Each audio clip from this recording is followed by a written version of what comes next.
जो नफरत का माहौल उत्तर प्रदेश के अंदर बन रहा है, उस पर सरकार को भी अपनी सोच बदलनी चाहिए। ऋषिपाल जी, देखिए, जो ये बात कहना कि नफरत का माहौल बन रहा है और ये एक तरह का एक ऐसा कोशिश की जा रही है। कांग्रेस पार्टी एक जमीन खोजने की कोशिश कर रही है, अपने को टिकाने की कोशिश कर रही है कि हमारे पैर नफरत का माहौल हिंदू मुस्लिम। अब ऋषिपाल जी से यही मुश्किल है, ऋषिपाल जी से ये मुश्किल है कि वो तुरंत कांग्रेस पार्टी पे चले जाते हैं। तो उनसे ये सवाल करना चाहिए कि उत्तर प्रदेश में भाजपा और केंद्र की भाजपा की सरकार ने देश में नफरत का माहौल, भाई भाई के अंदर बंटवारा, जातिवाद की स्थिति उत्पन्न की है। मैं अभी जो हमारा अंतिम बयान था उसमें मैंने कहा कि क्या स्थिति है। मैंने अभी पार्टी में तो मैं नहीं आया था, लेकिन अगर ऋषिपाल जी को अपने भाजपा के बारे में सुनना है तो उत्तर प्रदेश में अब मैं आता हूं, सबसे ज्यादा तुष्टिकरण मुसलमानों के साथ भाजपा कर रही है और हिंदू मुसलमान करने का काम कर रही है। एक से एक मुसलमानों को तोड़ा जा रहा है, हिंदू में एक से एक गुंडे हैं उत्तर प्रदेश के अंदर। क्या उसके ऊपर कार्रवाई की गई? क्या उत्तर प्रदेश के एक भी गुंडे के घर बुलडोजर चलाया गया? क्योंकि भाजपा के सहयोग से, भाजपा के शासक में और केंद्र में, पूरे देश में भाजपा और आरएसएस हिंदू मुस्लिम कर रही है।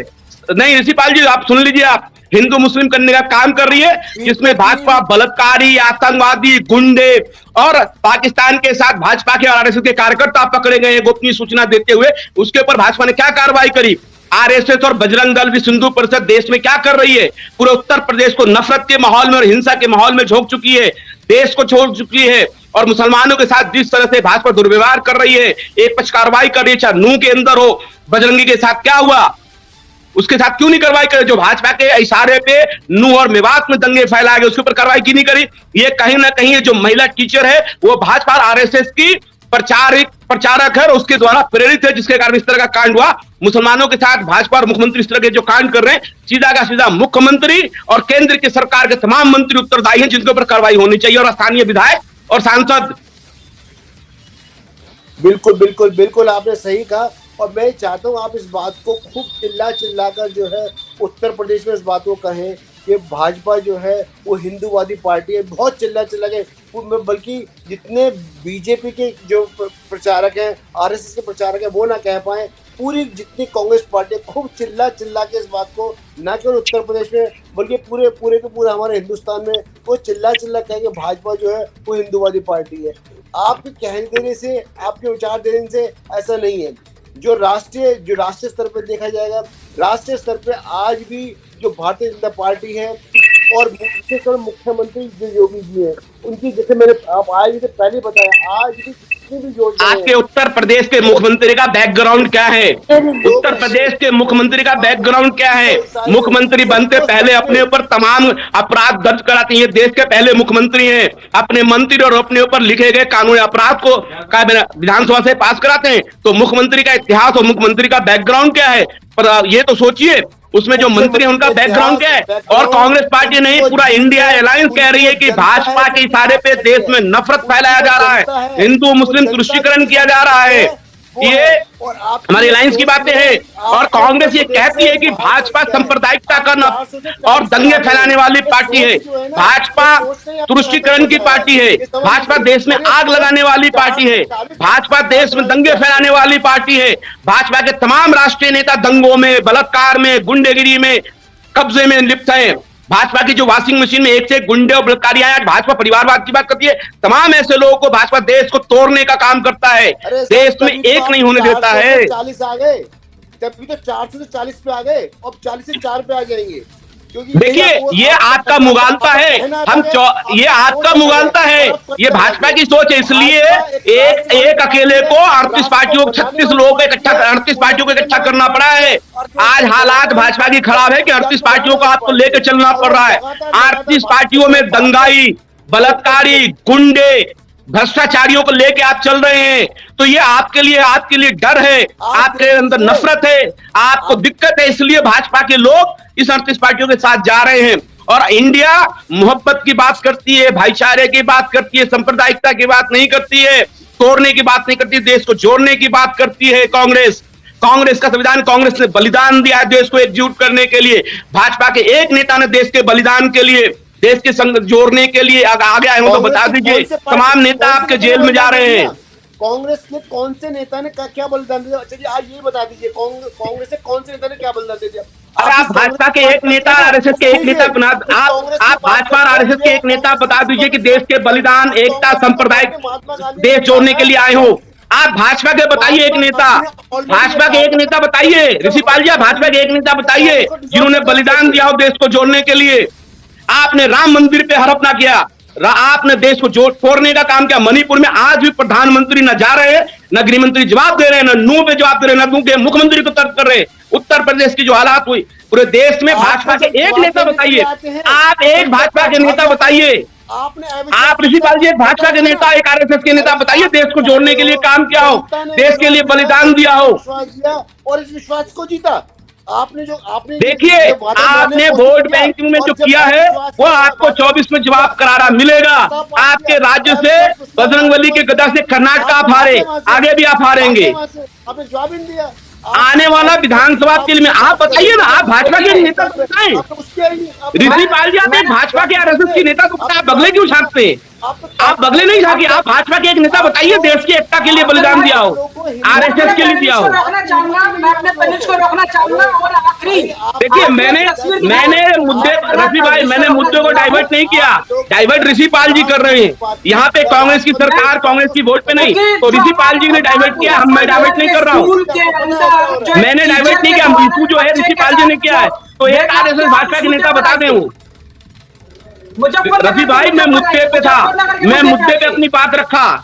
रफी भाई मैंने मुद्दे पे अपनी बात को रखा। ऋषिपाल जी कांग्रेस भाजपा ले जा रहे हैं तो उनकी गलती है, मेरी नहीं। तो मैं यही तो पूछ रहा हूँ, भाजपा के एक नेता बता दें। एक व्यक्ति गलती थी, एक व्यक्ति गलती। मैं आज भी अभी कह रहा हूँ कि उत्तर प्रदेश में नफरत का माहौल सरकार के द्वारा प्रायोजित है। ये जो स्थिति उत्पन्न हुई है सरकार के सहयोग पे, सरकार के इशारे पे की जा रही है। मैं आपको इसी मुद्दे पर ले जाना चाह रहा हूँ ऋषिपाल जी, मैं आपको इसी मुद्दे पर ले जाना चाह रहा हूँ और आपके सामने आपकी स्क्रीन पे तस्वीर दिखा रहा हूँ कि वहाँ जो समाज के जो लोग हैं इस मुजफ्फरनगर मामले को लेकर, इस बच्चे के साथ होने वाले मामले पर जो वहाँ के लोगों ने क्या करा है उसकी एक सीधी तस्वीर आपको दिखा रहा हूँ, वो आप देखिए।